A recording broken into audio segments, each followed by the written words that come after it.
Hi guys, जैसा कि आप सभी देख रहे हैं इंडिया के अंदर एक कंट्रोवर्सी चल रही है, कॉन्फ्लिक्ट चल रहा है अमूल वर्सेस पैटा। अब अमूल और पैटा के बीच में कॉन्फ्लिक्ट हुआ क्यों है? तो क्या है कि अमूल ने पैटा ने अमूल को एक लेटर लिखा है। पैटा इंडिया को एक लेटर लिखा गया है।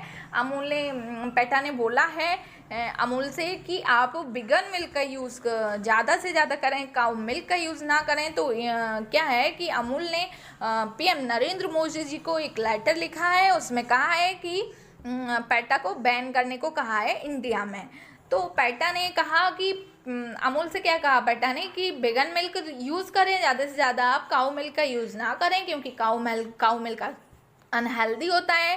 काऊ को एस्ट्रॉइड देकर निकाला जाता है, एस्ट्रॉइड दिया जाता है, जिससे उनके ऊपर अत्याचार किया जाता है, एनिमल्स के ऊपर अत्याचार किया जाता है। क्या उनकी कोई फीलिंग्स नहीं है? वो भी तो एक जानवर है। अपने प्लांट्स को स्विच की, और उन्होंने ये भी कहा है उस लेटर में कि अपने प्लांट को स्विच कीजिए, प्लांट को स्विच करके बिगन मिल्क को प्रोड्यूस करें।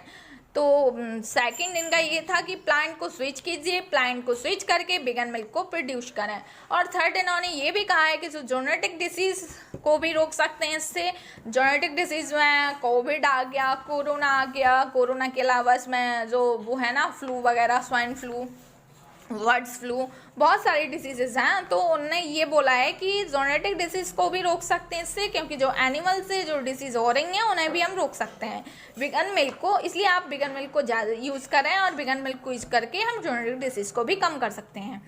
तो फिर बात आती है कि बिगन मिल्क होता क्या है। तो नट्स, सोया, ओट्स, इन चीज़ों से बनाया जाता है। और बिगन मिल्क मतलब इसमें क्या होता है, बीन, सीड्स को, ग्रेन को, किसी भी चीज़ों को बहुत ज़्यादा घंटों तक पानी में भिगोकर ब्लेंड करती है, और पानी डालकर में ऐसे निचोड़ा जाता है, और उससे ज़्यादातर इसमें पानी मिलाया जाता है। इस बिगन मिल्क में आप बहुत सारे फ्लेवर भी डाल सकते हैं, चीनी भी डाल सकते हैं, वनीला का एसेंस भी, कोई भी फ्लेवर डाल सकते हैं आप। तो जो भी होता है ना बिगन मिल्क, वो प्लांट बेस्ड तरीकों को ही बिगन मिल्क कहती हैं। तो इससे कौन कौन सी मिल्क तैयार होते हैं? Almond milk, soya milk, rice milk, coconut milk, बहुत सारे मिल्क हैं, बहुत सारे मिल्क हैं।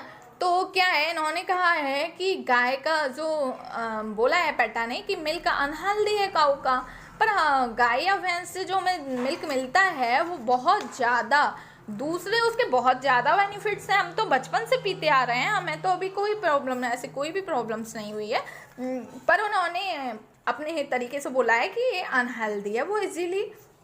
लेकिन हमारा कहना ये है कि जो हम गाय या भैंस का जो भी हमें मिल्क मिलता है, तो हम बचपन से पीते आ रहे हैं, वो इजीली हमारी बॉडी में एडजस्ट हो जाता है। तो क्या है कि इन्होंने कहा है कि अमूल ने जो साफ साफ कह दिया है कि पीएम मोदी से कि पैटा को इंडिया में से बैन कर देना चाहिए। पैटा क्या है? पैटा तो ये एक ऑर्गेनाइजेशन है जो कि एनिमल वेलफेयर के लिए काम करती है। पैटा क्या है? एक ऑर्गेनाइजेशन है जो एनिमल वेलफेयर के लिए काम करती है। इंडिया के अंदर इन्होंने बोला कि काफ़ी सारी ऐसी कंपनीज हैं जिसमें से अमूल नंबर 1 पर आता है। तो उन्होंने ये भी बोला है कि इंडिया में बहुत सारी ऐसी कंपनीज हैं जिसमें अमूल नंबर 1 पर आता है, जो एनिमल्स का शोषण करते हैं, क्योंकि एनिमल्स से बनी हुई चीज़ों को सबसे ज़्यादा रिप्रोड्यूस किया जाता है। एनिमल से बनी हुई चीज़ों को सबसे ज़्यादा रिप्रोड्यूस किया जाता है। Amul the taste of India, चाहे मिल्क की बात हो या पनीर की बात हो, बहुत सारे प्रोडक्ट्स हैं अमूल के। इसी बात को लेकर बोला जा रहा है कि पैटा को बैन कर दिया जाना चाहिए इंडिया में, क्योंकि पैटा ने ये भी कहा है कि आप ऐसा भी कर सकते हैं, आप जो चीज़ें एनिमल से बना रहे हैं उसकी जगह आप कोई अल्टरनेटिव ढूंढ सकते हैं।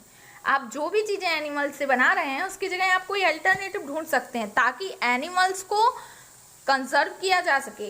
इसी बात को लेकर एक आर्टिकल सामने आया है। देखो फ्रेंड्स, क्वेश्चन तो बनना है, क्वेश्चन तो कहीं से भी बन सकता है, इसलिए जो भी इम्पोर्टेंट फैक्ट्स है मैं आपके सामने लेके आती हूँ और आप उसे ध्यान से सुनिएगा।